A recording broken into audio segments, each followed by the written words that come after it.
முன்னாள் ஜனாதிபதி Ranil விக்ரமசிங்கவுடன் Al Jazeera ஊடகவியலாளர் மெஹதி ஹசன் நடத்திய ஹெட் டு ஹெட் நேர்காணல் இன்று ஒளிபரப்பப்பட்டது.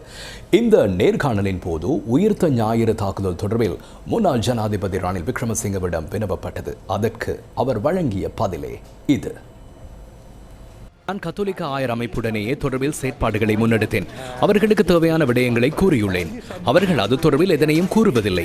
நீங்கள் தோல்வி அடைந்துள்ளதாக கத்தோலிக்க தேவாலயம் தெரிவிக்கிறது. ஆயர் இது தொடர்பில் இதனையே கூறுகிறார், வேறு எதனையும் கூறவில்லை. தமக்கு சுயாதீன விசாரணை அவசியம் என ஆயர் ஹெரல் ஆண்டனி பெரேரா கூறுகின்றார். அத்துடன் நீங்கள் இது தொடர்பில் பொறுப்பேற்று உரிய முறையில் விசாரணை மேற்கொள்ளவில்லை என மெல்கம் கர்தினால் ரஞ்சித் தாண்டகையும் கூறியுள்ளார். ஆணைக்குழு தொடர்பில் அல் ஜசீராவுக்கும் கூறியுள்ளார். உங்கள் நாட்டின் கத்தோலிக்க திருச்சபையை இதனை கூறியுள்ளது. நீங்கள் கூறிய ஆயரான ஹெரல் பெரேரா எனக்கு அடிக்கடி தொடர்பு கொள்வார்.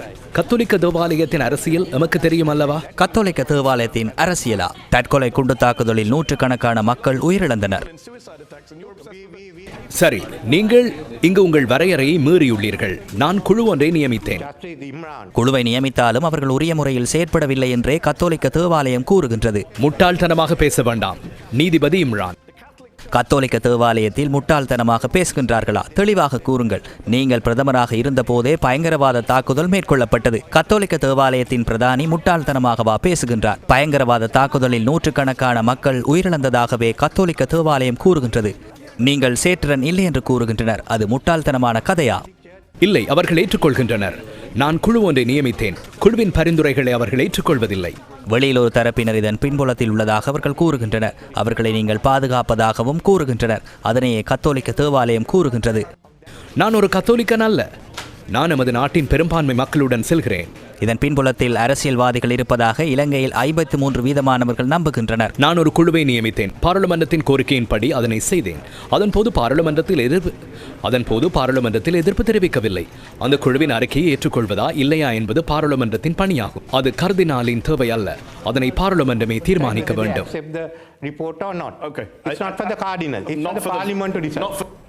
முன்னாள் ஜனாதிபதி ரணில் விக்ரமசிங்க அல் ஜசீரா ஊடகவியலாளர்களுக்கு வழங்கிய நேர்காணலில் மேலும் சில விடயங்கள் வெளிப்படுத்தப்பட்டன.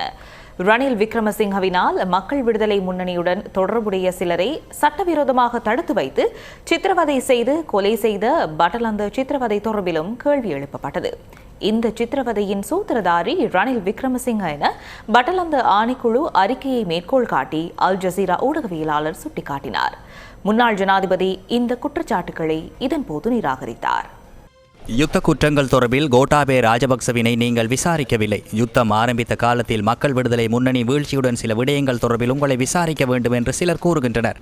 தற்போதைய ஜனாதிபதி 1980ஆம் ஆண்டு ஆரம்ப கால பகுதியில் நியமித்த ஆணைக்குழுவினால் மக்கள் விடுதலை முன்னணியுடன் தொடர்புடைய வீட்டு தொகுதியொன்றில் தடுத்து வைத்து சித்திரைவதைக்குட்படுத்தி கொலை செய்த சம்பவத்தின் பிரதான சூத்திரதாரி நீங்கள் எனவும் அங்கு நீங்கள் தங்கியிருந்து செயற்பட்டதாகவும் கூறப்படுகின்றது. உங்களுக்கு அது தொடர்பில் தெரியாதா? உங்களுக்கு அதனுடன் தொடர்பில்லையா? எங்கே அந்த அறிக்கை? நான் அந்த அறிக்கையை பார்த்துவிட்டே கூறுகின்றேன். இந்த அறிக்கையின்படி சித்திரவதையின் சூத்திரதாரி அவ்வேளையில் தொழில் அமைச்சராக இருந்த ரணில் விக்ரமசிங்க என்றே கூறப்படுகின்றது. நான் அந்த அனைத்து குற்றச்சாட்டுகளையும் நிராகரிக்கிறேன். அந்த ஆணைக்குழுவின் அறிக்கையை மேற்கோள் காட்டுமாறு கூறுகிறேன். இதேவேளை முன்னாள் ஜனாதிபதி ரணில் விக்ரமசிங்க இன்று பிற்பகல் அவசர ஊடக சந்திப்பு ஒன்றை ஏற்பாடு செய்து அல் ஜசீரா நேர்காணல் தொடர்பில் கருத்து வெளியிட்டார்.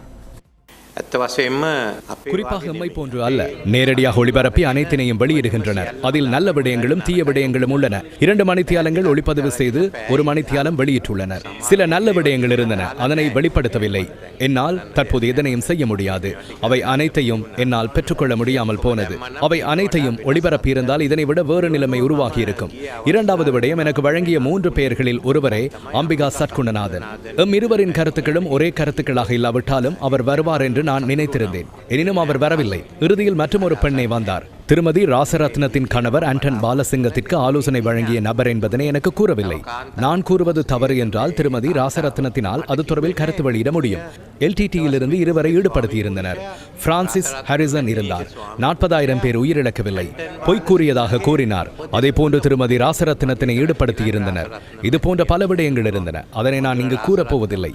கூறி பலனில்லை. இந்த நாட்டில் பெரும்பான்மையாக பௌத்த மக்களே உள்ளனர். நாம் மல்வத் மாநாயக்க தேரரையே பிரதான தேரராக கருதுகிறோம்.